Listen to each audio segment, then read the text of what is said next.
Hello, everyone. Welcome to another episode of our Living with Jesus series. And today I'm here with Angie Thurston. Welcome. Thank you. Glad to be here. I'm glad you're here today too. So I'm really looking forward to your answers to these questions. So as we've already said, we'll just flow through them and see how they unfold. But I'll just start with the first one. It's a little bit open and we'll see where it goes. But my first question for you is just talk to me about your relationship with Jesus. Like, how do you see him and who is he to you?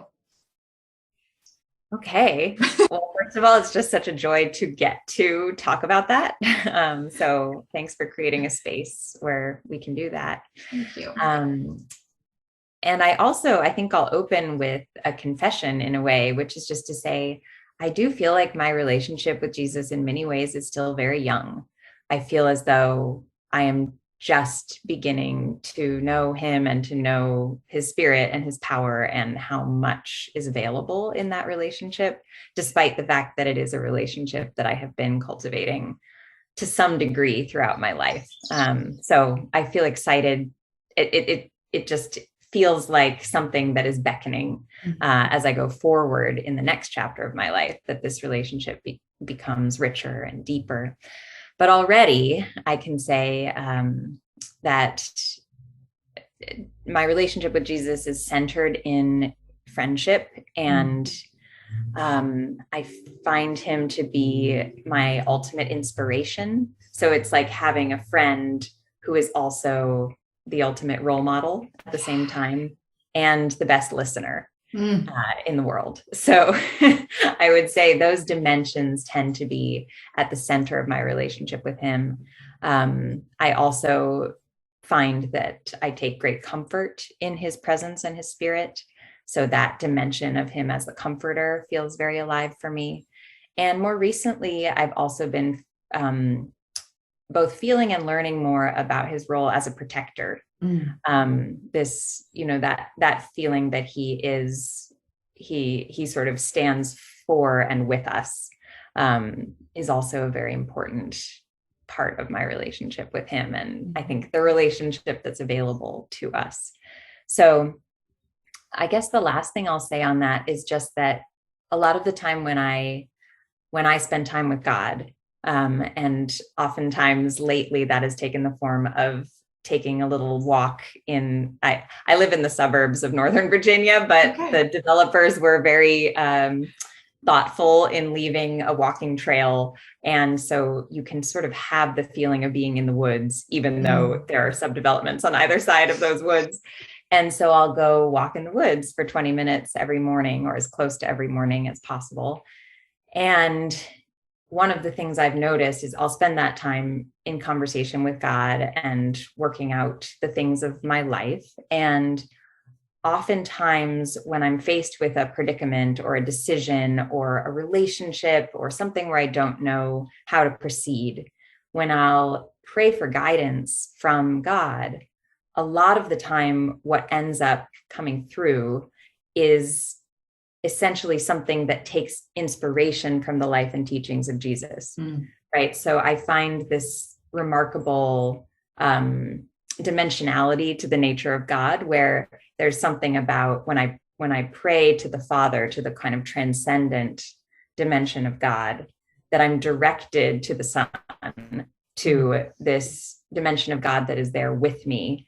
And of course, Jesus, having lived a human life, means that there's inspiration accessible in his actual life, as well as his teachings, that I feel like I can draw directly from in a way that would be much harder to imagine when just confronted with the mystery of God, and the massiveness of God.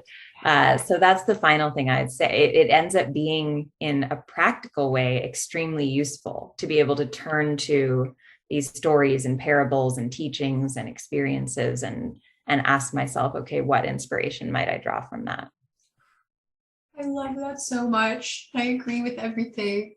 I'm feeling called to ask you something on top of this, because I'm very similar in the sense that when I need help with something or I'm going through something, and like I ask God, I'm also directed to Jesus. And I find that I know that it's him for certain reasons. So I'm curious to know what offers you the understanding and the comfort to know that it is him, and that he's the one who is helping you to see this different, or helping you to process this, or give you something that you need at that time. What are some maybe markers that let you know it's him?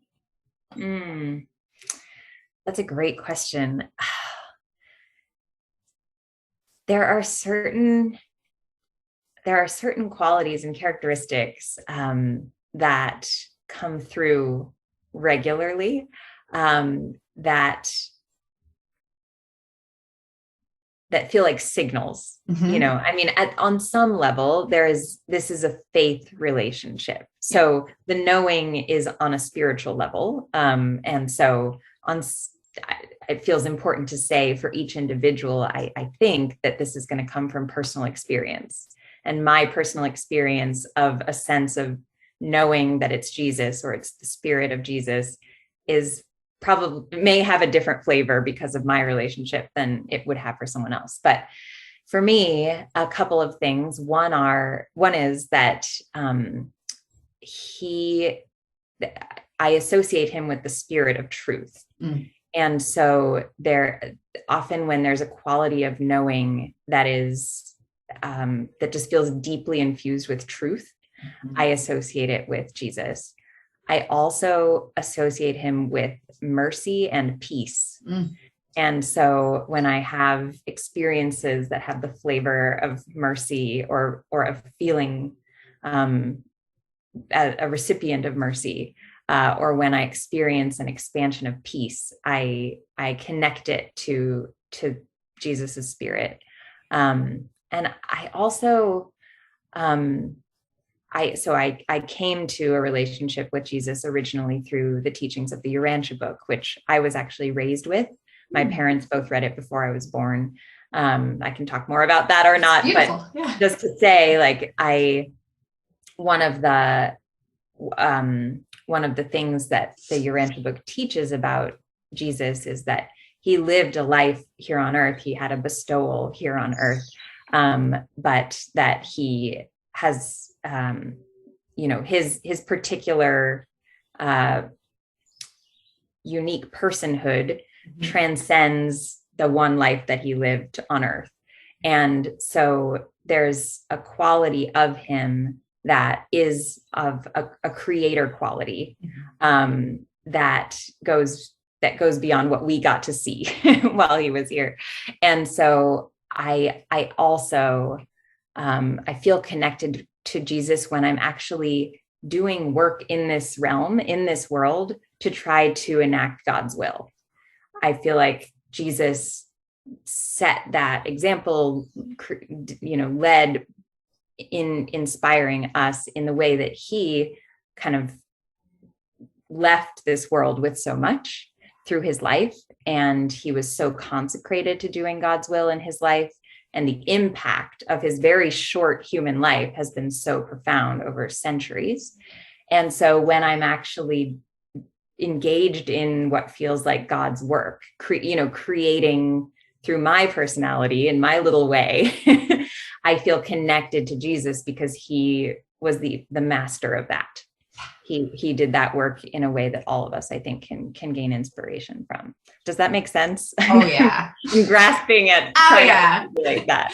Oh, great. Thank you so much for sharing all of that, because I think that everything you've said so far is very practical and is really helpful and hopeful, because in a sense, you're sharing it in this way is helping those who are watching to know that the peace and the guidance and the direction that we're all seeking here really can come through our direct relationship with him. And actually, Ben, in the last interview that we did, I asked him at the end, like, what is like a message that you can give to the people? And he said, just ask him, just ask love, ask the universe, ask God. And when you ask to have an experience of him, like he will come in whatever way we need him to help us to understand and know with certainty that it is him.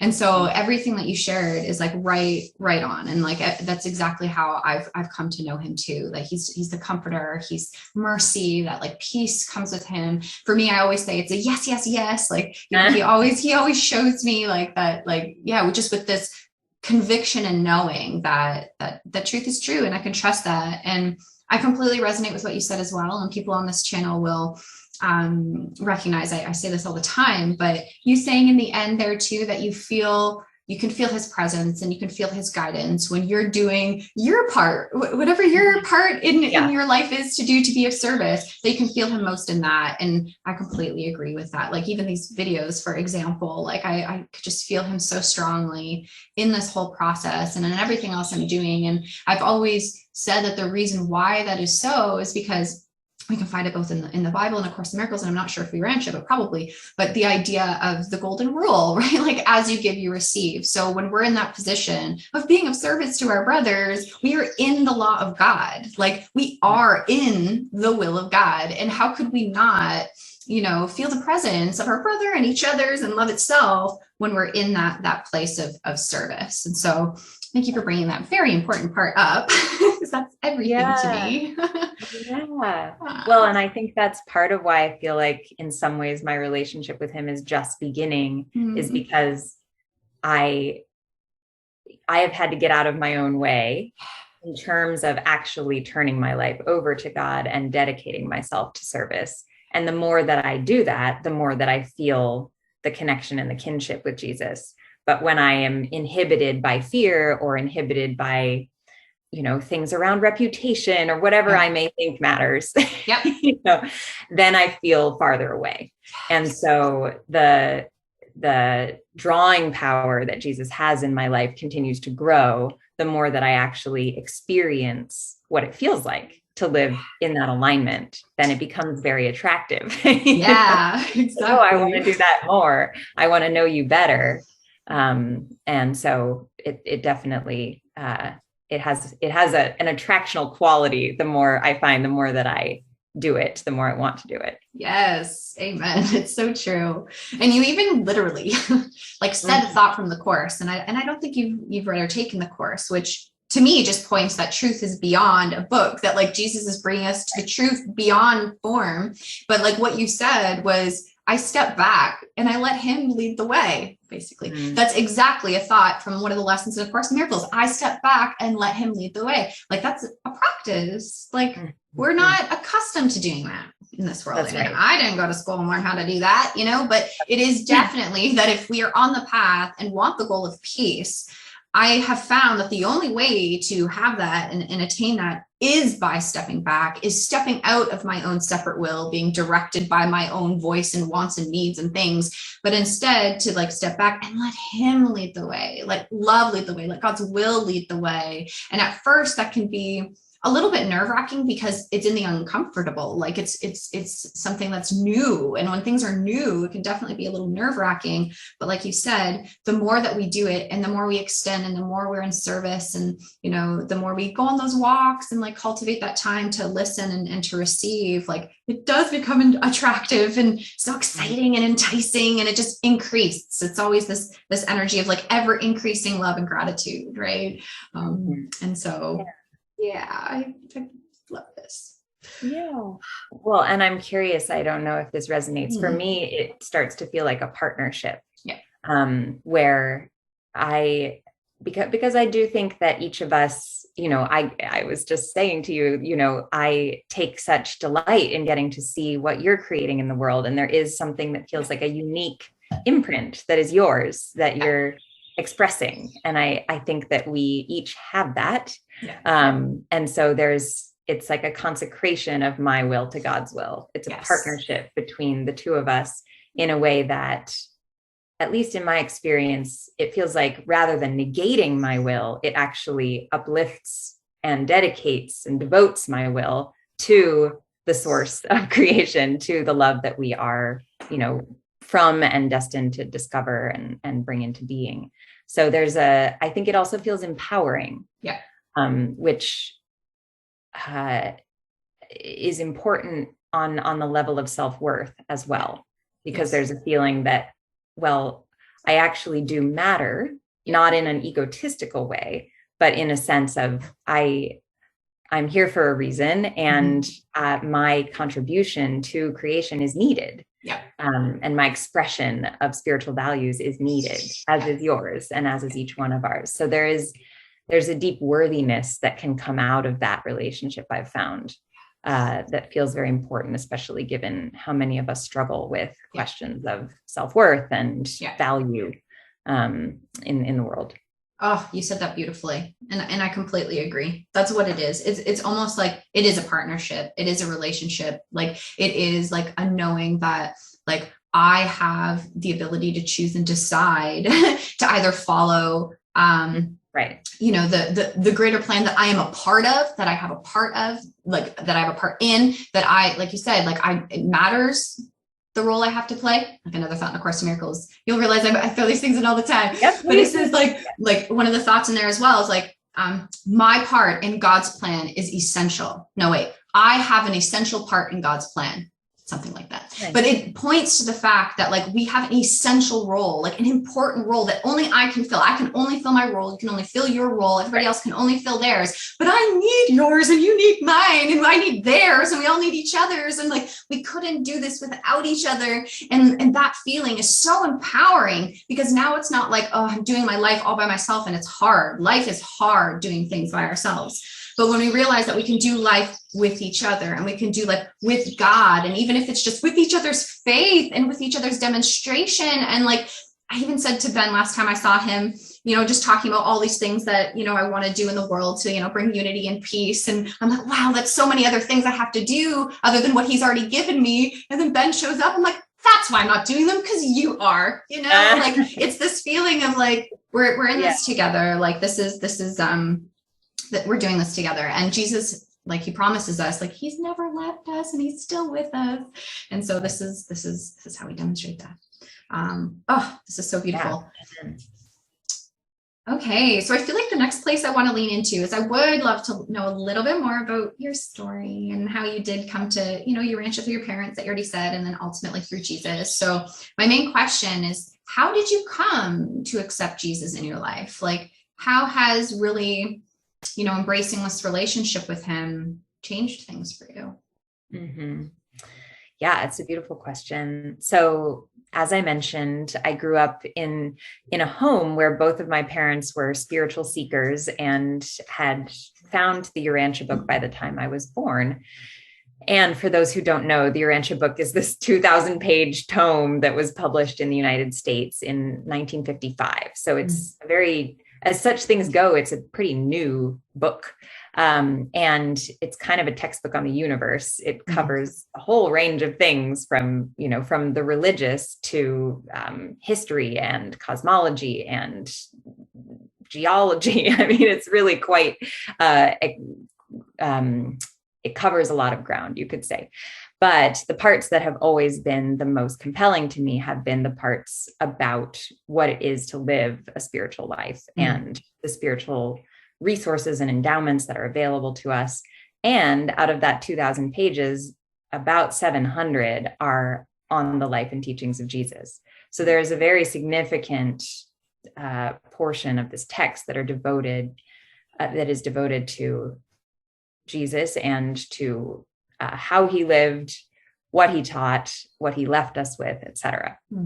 And so being that I was, I think, in taking after my parents, I also had a spiritual heart from a young age and a spiritual curiosity.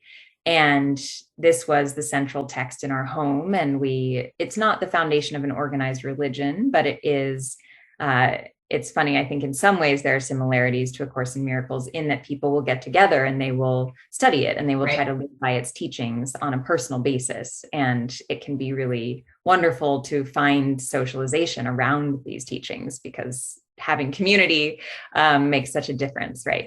So I did have a fair amount of that growing up. And so Jesus was always a figure in my kind of family life and community life in that way.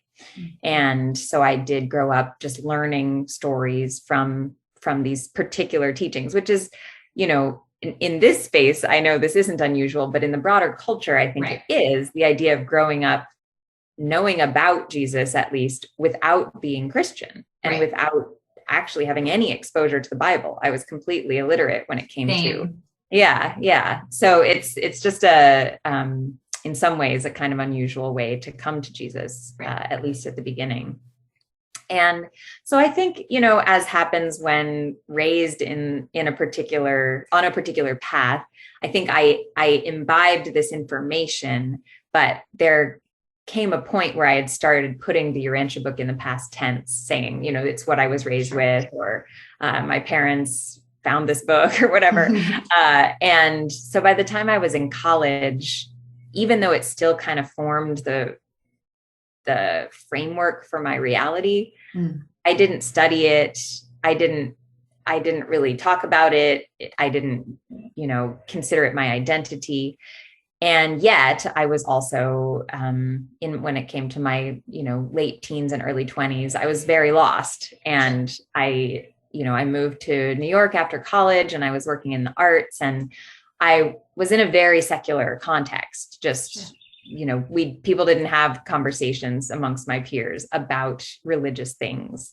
And so I found myself increasingly hungry for spiritual community, for some sort of way to lift the ceiling on the kinds of things we were talking about, and to be, when I was writing plays and musicals, and we were in this very artistic kind of circle where there would be moments that you could describe as transcendent, that sometimes art can really touch into things that are deeply spiritual.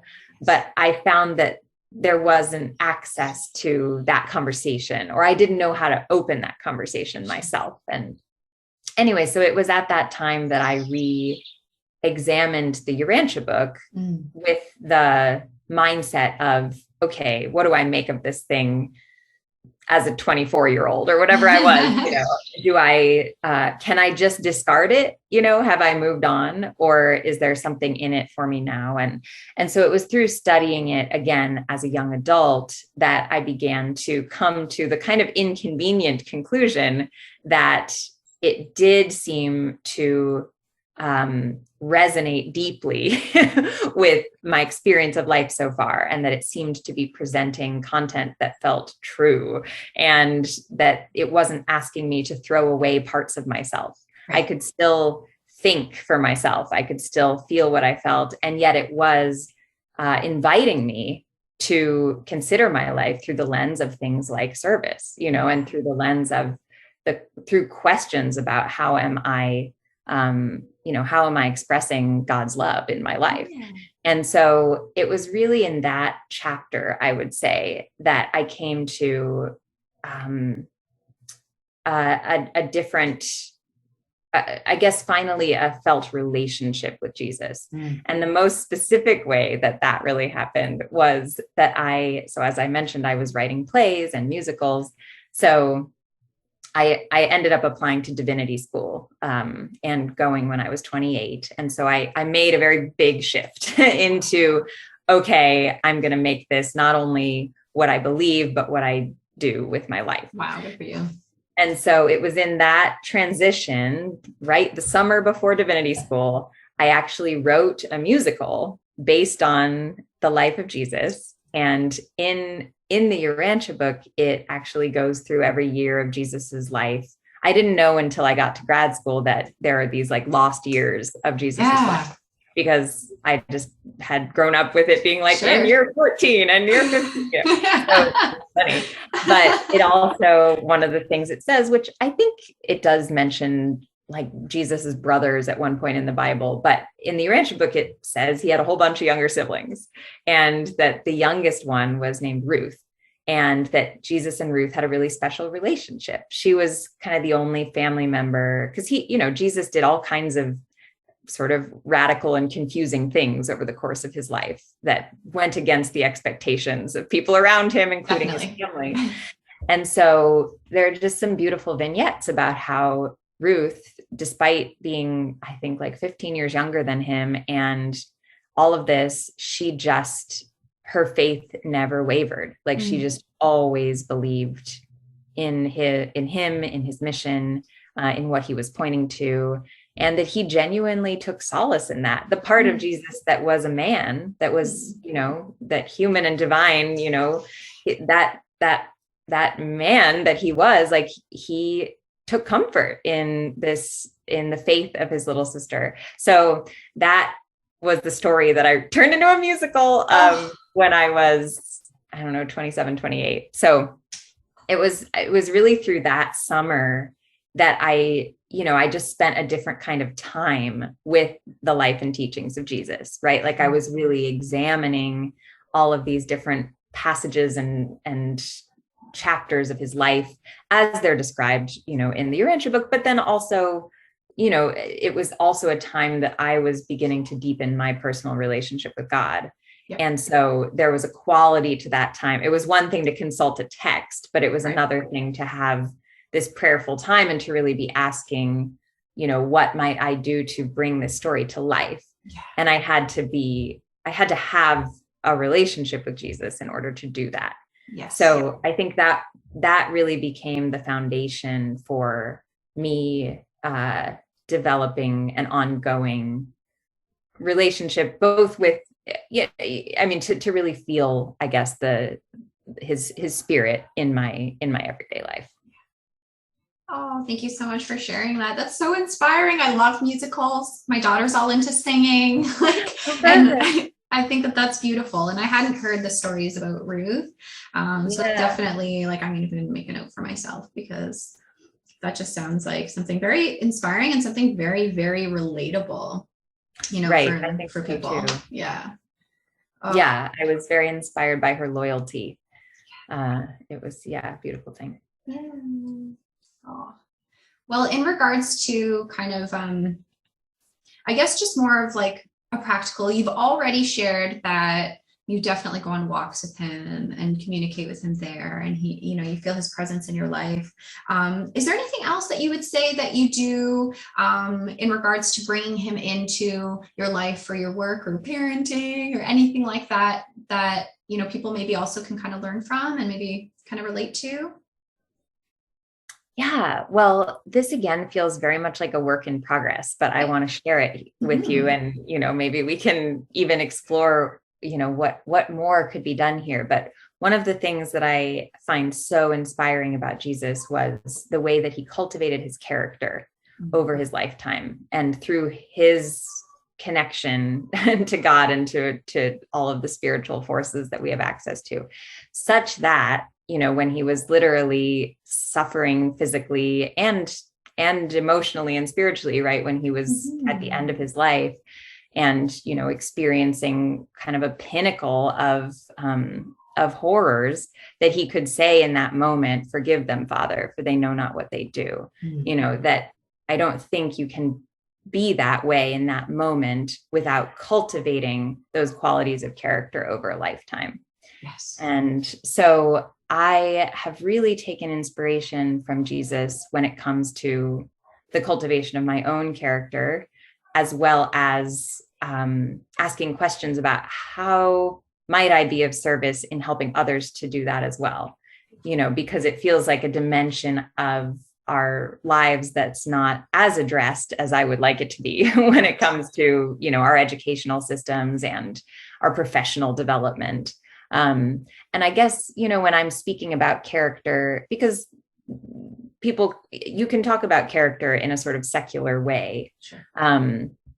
But I guess the way that I'm talking about it feels very directly connected to growing in the fruits of the Spirit, growing into the nature of God and the expression of God's values in our lives.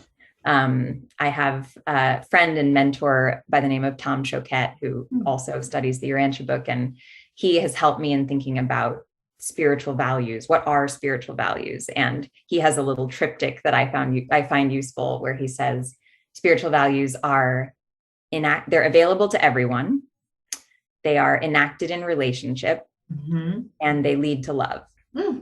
Love. And I found that to be helpful in distinguishing what is a spiritual value from just something that I value, because sometimes if you ask people, what are your values? They'll say, well, I value family. I value security. I value fun. I value, but these kind of values, which sometimes are called virtues, right? Sure. But these are values that are about like, how do I aspire to be, right? So do I desire to express acceptance or forgiveness or mercy or righteousness or gratitude or joy, or, it's these kinds of words, these kinds of experiences that I guess I am talking about when I talk about spiritual values, and also character as it develops in relationship to that. So Jesus is my guy when it comes to that work. Like, I feel like he's the ultimate inspiration when it comes to living out the fruits of the Spirit and inviting us to do the same. So that's a real area of interest for me, and feels like certainly an area of growth, right? I'm nowhere near mastering any one of those. So like, there's plenty yet to do. But not only for myself, also these questions about like how to support other people in cultivating that, those qualities in themselves. Oh, I'm so in alignment with all of this. And I think I'll maybe ask you after too, to just send me those written values again, and I'll put them below for people to reference, because it really is a good marker. And like, even you bringing up the fruits of the Spirit, I always use that too, as like a marker, and I always say too, these would be values or even characteristics of the soul, and just allowing, the soul, my divine eternal essence, to shine through this character, this vessel, and out to bless the world, right? And so I feel like that's what you're getting at. And I just want to say for the record too, like, I'm still learning how to work all these to the best of my ability in my life every day as well. And I'm so very open to whatever Jesus might have in store for us, or for anybody else who's watching, to like join in to learn how it is we can be of greater service to others. So I'm just kind of putting that out there too, just like so willing to join in whatever it is our part is to help bring this to more people, because it's so important. This is everything. Thank you for that. Absolutely. Thank you. Yeah. Well, and I also appreciate your willingness and your openness, because that's certainly been an impediment for me, is sometimes I've resisted over the years, and that it feels like a big part of kind of consecrating myself to working with Jesus has to do with ceasing to resist. And resistance can take many forms.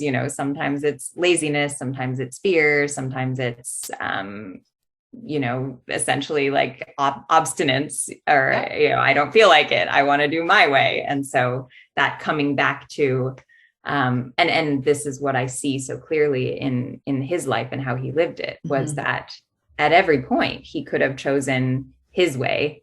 And that literally every time he chose God's way.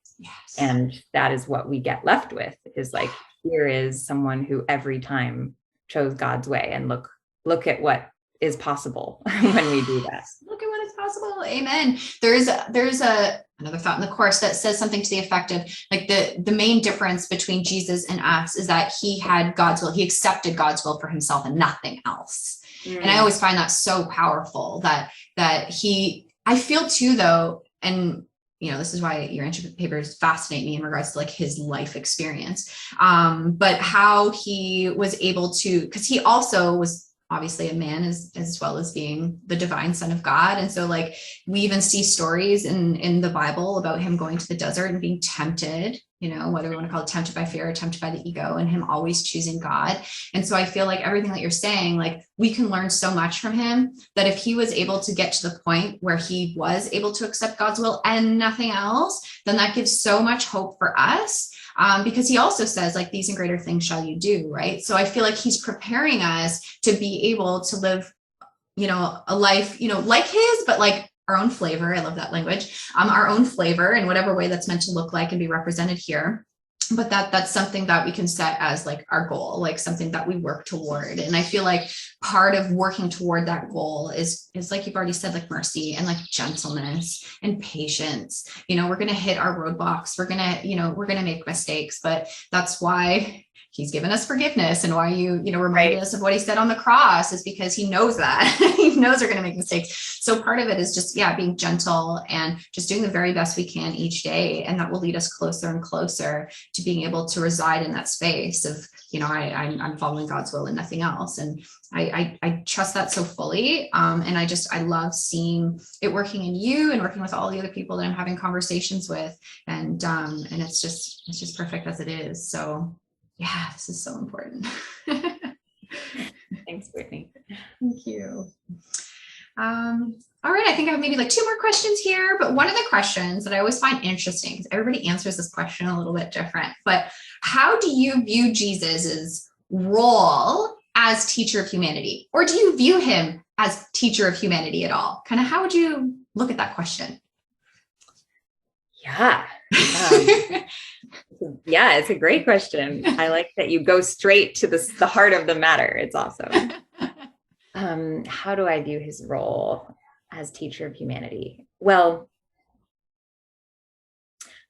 so I guess I view his role perhaps primarily as a revelation of God. Mm. And so when he was able to say, I am the way, the truth, and the light, and things like that, I will go before you. I have overcome the world. There is in him something available to us, I believe, that is just as deeply trustworthy as anything can be. And so there's a sense of him truly having come. I don't even know, like it's so hard to express how remarkable it is. But the fact that he came here and he did what we do, right? Mm-hmm. He was born as a baby and lived an entire life, and then also showed us that this life is not the end. Yeah. Right. That in fact, in many ways, it's a beginning. Right. But that he revealed something that goes beyond the kind of physical cycle of life and death, but that there is available to us something in eternity, and that he showed with his being, that he himself resurrected and showed us, like, you too are destined for eternal life if you so choose, if you so choose, that choice is there for you. Yes. And so I guess I don't know what to call that, but it goes beyond teacher. It's like he is our guide. He is our light. He is, he is our path in many ways toward God. And there's I also feel like a very deep sense of kinship, almost like he's an older brother. Yeah. That there's a feeling of like, let me make way for you. Let me go before you and do this hard thing and show you how, and also be there with you when you try to do it yourself. There's this sense of him like really having us in hand, and like that quality of fatherly love of just like, I want this for you. And I'm going to make way for that, in every aspect. So just such beauty and such comfort, and also excitement though. It's not just comforting, it's also tantalizing. There's a feeling of like, yeah, I want to know what that's about. Exactly. Show me more. So in that way, I do think there is a teacherly quality to, let me show you. Yes. And then, I mean, on a literal level, when he was living here and teaching, he was one of the most extraordinary teachers that has ever walked the face of the earth. And his revelation of truth was so replete. And I think part of what I'm so inspired by when I look to his life and teachings, well, first of all, the fact that he lived what he taught. Yes. Right. Yes. So he was the ultimate in, sort of model of integrity in that regard. And that he was experiencing what we experience as he went. So his teaching was coming from a place of knowing whereof he spoke. Right. So that part. But then I also just love how when my sense is that when he taught, he was seeing people as they would become. Yes. He had such faith in people. He knew that they carried the Spirit of God within them and that they were destined to become godlike over time. And so it was like he saw, if he were to just, be incarnated here with us right now, like he would be seeing each of us as we would be in a perfected state, I think. Yes. So when he spoke to people, when he taught them, first of all, it seems like his countenance, just his way, was so completely imbued with love that people just from that were like, take me wherever you're going. There's just a sense of like, let me turn over my life to you and do whatever you say, that I think came from how he loved people and how he believed in them. But then also what he actually taught seems like it was so beautifully personal. Yeah. So when he was working with people one-on-one and his personal ministry, the Urantia book says he often, to those he taught most, he often said least, because he allowed them to ask questions and he asked them questions and allowed them to kind of speak their way into truth. And love it. So like just a really, just deeply inquisitive and deeply personal kind of engagement in those cases that I take a lot of inspiration from. And another thing that the Urantia book drives home about the way he taught is that he never took anything away. So wherever people were on their path, if they were like believing in something that wasn't true, or if they were, if they had fallen into, habits that were, taking them away from God or whatever, that he was never there to condemn. He was never there to make wrong. Yeah. That rather he was there to uplift and to inspire people to fall in love with a way of being that would bring them to God. And so just this quality of, as a teacher, that he was just bringing people closer to that truth through love, rather than at any point through fear or through condemnation or, wrath. Right. So I just, I guess when I am trying in my life to serve, and in some cases to try to share truths or to teach, I really try to take, inspiration from the way that he went about it, in addition to what he actually said, if that makes sense. 110%. Oh my goodness. Amen. I'm so, yes, all over this whole conversation. It's just so inspiring and so incredible, because I feel like I've come to the same conclusions that you have. Right. And so like, it just adds even more faith to the amazingness of Jesus, and I think from what you just shared, like there's another thought in the course that says to teach is to demonstrate. Right. It's not necessarily just speaking with words, although we can, but it's to teach is to demonstrate. And I would say the exact same thing, that the best way that he is like a role or a teacher of humanity is through the demonstration of the life that he lived, and to realize that everything that he did came from whole and complete and perfect love. And that is exactly why I think you said that, Urantia always would point to that he never takes away anything. I love that language, because if he is in the will of God and he is in the mind of God, which he is, the mind and the will of God only give, they only love, they only bless. Like there's no room to condemn or fear or to take away anything.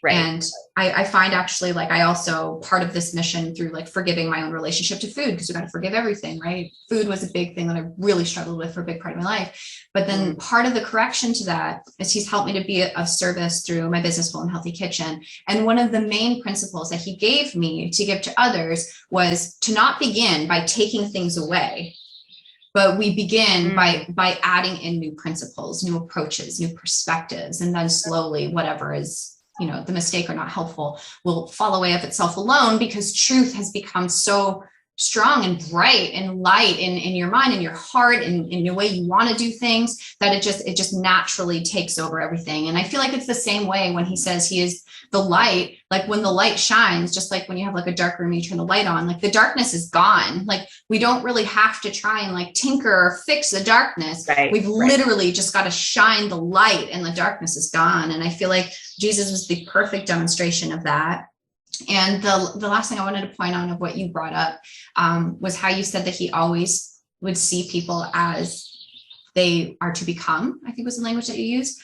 Oh, that just speaks so deeply to my heart. And like the imagery that's coming to me with this is, I don't know, have you seen The Chosen on YouTube? Have you seen The Chosen yet? I have not. It sounds like I should. Okay. Well, it's another love of my life. They've done an incredible job in this YouTube series showing the life of Jesus. And it opens up, and I'm not going to give it away for people who haven't seen this. I'm not going to give it away, but there's one part in there where it's the first episode and he meets Mary Magdalene for the first time. And she's sitting there, she's drinking, she's trying to, take care of her own problems, I guess, in her own way. And the thing that he said is he comes up to her, puts his hand on her hand, which is on the drink. He looks at her and says, "That's not for you." Right. And to me, that was like right in the heart, because it's like, he's not seeing her as she sees herself, and everyone around her sees her. She's not the sinner who's infested by demons and the devil and an alcoholic and struggling and sinner and all this stuff. He didn't see that about her at all. It's literally like, you are as God created you. You are love, and I see what you can become. This is not for you. And like, as soon as like he said that, I was like, oh my God, that's proof right there that he sees us as we are and as we are becoming, and not as we think we are in the moment. And I feel like that's so empowering and so helpful, because in a sense that almost invites us to surrender sometimes how we see ourselves, especially if we are struggling with unworthiness or not good enough or any of these characteristics, to almost be willing to just surrender that a little bit so that we can open to glimpse ourselves the way that Jesus sees us, And so I feel like that's just such an important reminder that no matter what we think we've done or not done here, or other people have done or not done here, Jesus still sees us as we are truly and as we are to become. And if we know that that's how he sees, and that he's wanting to teach us how he sees, then it's almost like, yeah, like, give it to me, like, show me, like, that's right. I want to do that. Beautiful, beautiful answers here. Beautiful answers. So I guess, dear Angie, I have one final question for you. Okay. Right. My last question for you is, what would you just say to someone who's a little bit unsure about Jesus, or unsure if they can like trust communication with him? Like, what would you kind of offer as just insight to people who are kind of maybe more newer on this path of a relationship to him? Yeah. Well, I guess I would say two things. I think the first one is just to acknowledge that a lot of things have been said and done in Jesus's name that have been potentially reasons that someone might feel that he's not trustworthy. And so I just want to clear the air about that. That there have been a lot of things in the time since he lived that personally, I think, frankly, are kind of not Jesusonian, that have been said and done and sort of connected to him. And so just to say that I want to honor whatever the reasons may be that someone is feeling like this is a question mark. Yep. That in all likelihood, you have come to that place, honestly, because there are things that have happened or just things that have been said about what it means to be able to access Jesus or why you would, that may have really turned you off from that whole idea. Yep. So, with that being said, I mean, I think that anyone that I had the opportunity to actually explore this with, I would want to know all about their spiritual autobiography. Like, where have you come from in your own spiritual life? What have been things that have inspired you? What have been things that have confused you or frankly, like put you off from whether it's religion or whether it's particular figures in history. And also, who are the figures in history that you're drawn to, or what are the teachings that you're drawn to, Yep. And so in that, I would love to be able to have an opportunity to just explore what kind of expansion could occur if it is desired. That's the thing is, my sense is that,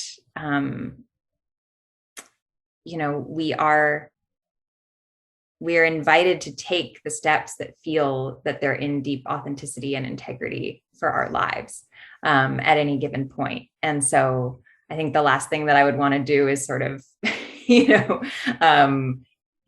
give unsolicited advice about, what someone's next step on their spiritual path should be. But by the same token, if there was a curiosity and a desire about, learning more about Jesus and what he's all about, then I would just really, really relish that opportunity to talk about it together, and to have a conversation, and to also just get to share. Even as it's been clear in the conversation you and I are having, that there are so many resources connected to Jesus that are not through the traditional channels of Christianity, even though there are countless resources within those channels as well.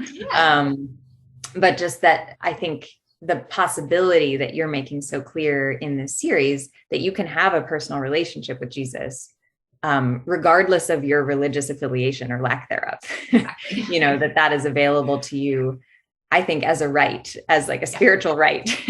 And so to kind of, to the degree that someone might be struggling with a feeling of spiritual insecurity, or a sense of not knowing if they have kind of permission to explore this because of who they are, what they've lived, or, the religions of their background, just to say like that I think that's your birthright. Your personal religion, your personal experience of spiritual reality is yours to explore. And no one else can take that away from you or define it. And so just a deep sense of encouragement and excitement, even in the face of that. Yes. Oh, that's so beautiful. And I think that will speak to a lot of people. And I feel like in your sentiments there, you kind of gave our brothers and sisters freedom, like their freedom to trust their own inner compass and what's best and right for them in this now moment, because what is right and best for you or me might be different for them. And so we don't really know, but I definitely hear you like encouraging them to like trust that inner compass and to just, if they're wanting to know more about Jesus, and there's so many resources, and I'm happy to put so many links and stuff below. And also I kind of want to encourage, if anybody's listening right now, that if they're called to maybe answer any of the questions that you put forth and they feel called to share a little bit more of themselves in the comments, that is definitely a place where we can meet you and converse with you and get to know you more and, answer any questions that you might have. And I just want to, perhaps, through the series to really let people know that you guys can share with us, in the comments below, and we'll be there to support you and, just be there with you, to just hear you and to listen and, just to be of service. Absolutely. Yeah, I would love that. Beautiful. Well, I think that's all the questions I have for you today, but this was so wonderful to hear from you, and thank you for everything you shared. It's just so helpful and so grounded, and I just adore you as a being. I'm so glad we were connected. As am I. Yeah. And it's rare that I get an opportunity on what is for me a Wednesday afternoon to talk about my relationship with Jesus and spend time, just focused on him in this way. So thank you for that time and space. It's been really good. My pleasure. Well, thank you so much. Thank you, everyone. Be sure to like and subscribe so this can be shared with anybody that it's most helpful for. And thank you also for being here. Be well. Be well. Bye. Bye.